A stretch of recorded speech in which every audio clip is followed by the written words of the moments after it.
Mara's temptation, the final shaking of fear, desire, and doubt. Buddha story. According to the tradition, after Siddhartha sat beneath the Bodhi tree and made his deep vow not to rise until awakening was reached, Mara came to tempt him. Mara can be understood as a powerful being in the story, but also as the last movement of fear, desire, and doubt within the heart. Siddhartha had already passed through the comfort of the palace, the deep meditations of great teachers, and the severe austerity of 6 long years. Now the final path was no longer outside him. The last shaking had to be faced within the quiet center of his own mind. Tonight's story continues beneath the Bodhi tree, where Siddhartha sat in deep stillness. The forest had grown quiet. The night air rested softly among the leaves, and the world around him seemed to fall into a deeper silence. Siddhartha sat with his body upright and his heart gathered in one place. He was no longer searching for another teacher, another road, or another answer outside himself. The palace was behind him. The years of study were behind him. The long austerities were behind him. Now he remained in one seat, facing the beginning and ending of suffering within his own heart. It was at this point, according to the tradition, that Mara appeared. Mara did not come only as something outside the mind. Mara also came as the old forces that keep the heart from seeing clearly. Fear came first, like a dark wind moving through the night.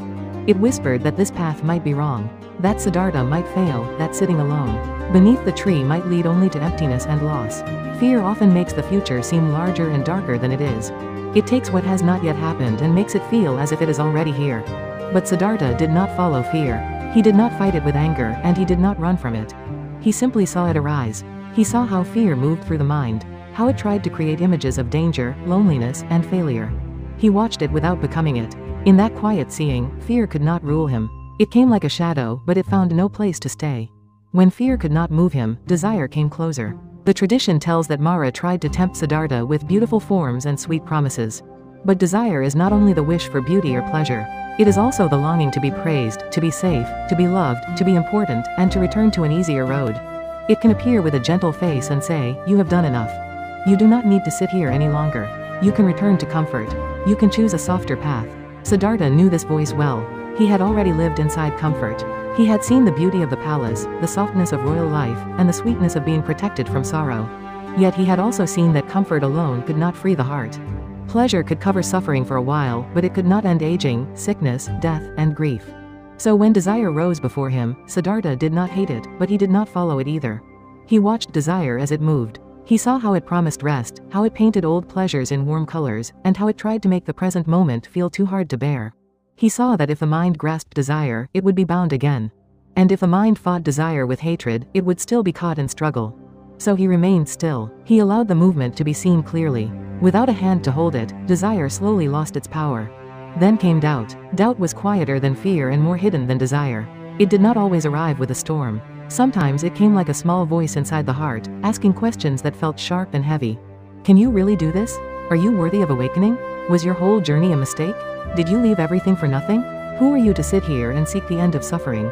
Doubt can be one of the deepest shakings of the mind. Fear makes us want to run away. Desire makes us want to turn back. But doubt makes us question the very ground beneath our feet. It tries to break the trust that has carried us this far. Beneath the Bodhi tree, Siddhartha faced not only fear and desire, but this quiet and painful questioning of his own path. Still, he did not turn away. He did not claim greatness. He did not speak with pride. He did not need to prove himself to Mara with loud words. He simply knew the truth of the path he had walked. He remembered the night he left the palace, not because he hated his life, but because he could not ignore suffering. He remembered seeing aging, sickness, and death. He remembered learning from teachers, reaching deep states of meditation, and still seeing that something remained unfinished. He remembered the 6 years of austerity, the weakness of his body, Sujata's offering, the river, and the vow beneath this tree. All of it had been real. He had not come here by accident. He had not run away from life. He had come to see life clearly. Every step, every loss, every mistake, and every lesson had brought him to this night. Doubt could ask its questions, but Siddhartha no longer needed to collapse under them. He could see doubt as doubt. He could see fear as fear. He could see desire as desire. And because he saw them clearly, they could no longer command him in the same old way. The story of Mara's temptation is not only a battle between a seeker and a dark force. It is also the story of the heart meeting its final disturbances before deep clarity. Fear tried to shake the future. Desire tried to call him back to comfort. Doubt tried to weaken the present moment. But Siddhartha remained beneath the Bodhi tree, not by hardening himself, but by seeing clearly. He did not need to destroy fear. He did not need to hate desire. He did not need to argue with doubt. He only needed to remain awake. The night was still deep, but the stillness under the tree had changed. It was not empty stillness. It was alive with seeing. Mara's shadows moved around him, but Siddhartha's heart did not move with them. The more the temptations appeared, the clearer his mind became. He had spent so many years searching outside himself, but now he was learning to see each movement of the heart as it appeared and disappeared. This is why this moment is so important in the story of the Buddha's awakening. Just before deep wisdom opens, the mind may be shaken one last time. The old habits do not let go easily. Fear comes because it wants safety. Desire comes because it wants comfort. Doubt comes because it wants certainty before the truth has fully appeared. Yet the path does not always become clear by removing every shadow first. Sometimes clarity comes when we learn to sit still and see the shadows without following them. Beneath the Bodhi tree, Siddhartha did not lose his way. The temptation of Mara could not pull him back into the old life. It could not force him into fear. It could not make him abandon the vow he had made. The night remained silent, and in that silence, something deeper was gathering. Siddhartha's heart was becoming steady enough to meet the final question. This is how the story of Mara's temptation quietly comes to a close. It reminds us that the strongest disturbances do not always come from outside. Sometimes fear rises within us. Sometimes desire clouds our seeing. Sometimes doubt makes us question everything we have walked through. But these movements do not have to become our master. When we can see them clearly, without running away and without obeying them, a deeper strength begins to appear.